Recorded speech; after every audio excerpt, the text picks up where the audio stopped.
විනාඩි 3න් rice cooker එකේ මුළු ගෙදරම සුවඳ කරන වගේම මාරම රසට හදාගන්න පුළුවන් බත් එකක් හදන විදිය බලමුද? එහෙනම් එන්නකෝ වීඩියෝ එකට කොහොමද මේක අපි හදාගන්නේ බලමු. මුලින්ම බත් එක උයා ගමු. මම මේ අරගෙන තියෙන බාස්මති හාල්. මම ඒකට රම්පේ කාරපිංචා කුරුඳු පොතු කරාබු නැටි 5කුයි එන්සාල් 5කුයි එකතු කරගත්තා. ඊට පස්සෙ එයටම අවශ්‍ය ප්‍රමාණයට ලුණුත් එකතු කරගත්තා. ලුණු තේ හැඳි එකමාරක් විතර තමයි එකතු කරගත්තේ. ඊට පස්සේ ඒකට කහ කුඩු ටිකකුත් එකතු කරලා අවශ්‍ය ප්‍රමාණයට වතුරත් එකතු කරලා බත උයා ගන්න ඕනේ. බත් එක රයිස් කුකර් එකේ ඉදෙන අතරේ අපි බත් එකට දාගන්න ಜಾති ටික බෙදගමු. පෑන් එක ලිපේ තියලා මම ඒකට තෙල් එකතු කරගත්තා. තෙල් ටික රත් වෙන විට හීනියට ලියාගත් ලුණු ගෙඩියක් විතර එකතු කරගත්තා. මේ ලොකු ප්‍රමාණයේ ලුණු ගෙඩියක් තමයි මම එකතු කරගත්තේ. ලුණු ටික එකතු කරගෙන ඊට පස්සේ කලවම් කරමින් ලුණු ටික රන්වන් පාට වෙනකම් බෙද ගන්න ඕනේ. ලුණු ටික රන්වන් පාට වේගෙන එන විට මම ඒකට කරපිංචා එකතු කරගත්තා. හොඳටම අමු කරපිංචා තමයි මේකට එකතු කරගන්න ඕනේ.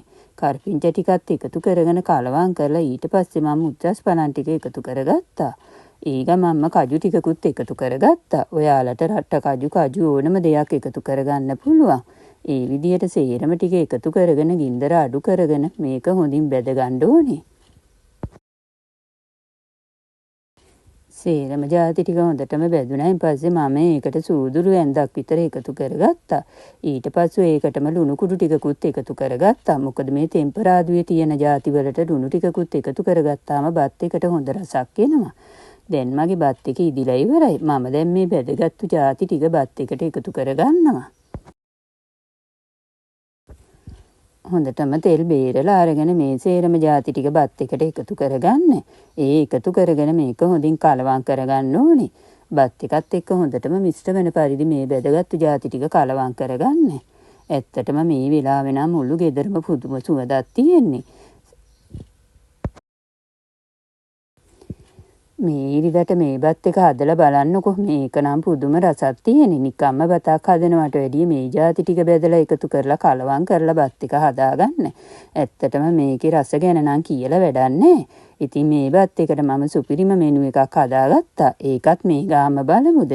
මම එදා දවසේ බත් එකට හදාගත්තේ ඌරු මස් මිරිසට හදලා, කුකුල් මසුත් මිරිසට හදලා, බෝංචි කිරට හදලා අල තෙල් දාගත්තා. පපඩනුත් බෙදගත්තා. ඉතින් මේ මෙනු එක මේ බත් එකට සුපිරියටම ගැලපෙනවා. එහෙනම් ඔයාලත් අනිවාර්යයෙන්ම මේ රසම රස බත් එක හදලා රස කොහොමද කියලා මට කමෙන්ට් එකක් දාගෙන යන්න. වීඩියෝ එක හොඳ නම් ලයික් කරලා ඔයාලගේ යාළුවෝ අතරත් ෂෙයා කරන්න. එහෙනම් නැවතත් මෙවැනිම රසබර වීඩියෝ එකකින් අපි හම්බ වෙමු. ඕගොල්ලෝ හැමෝටම සුබ දවසක්. මගේ වීඩියෝ එක නැරඹුවට ඔයාලට ගොඩක් ස්තුතියි.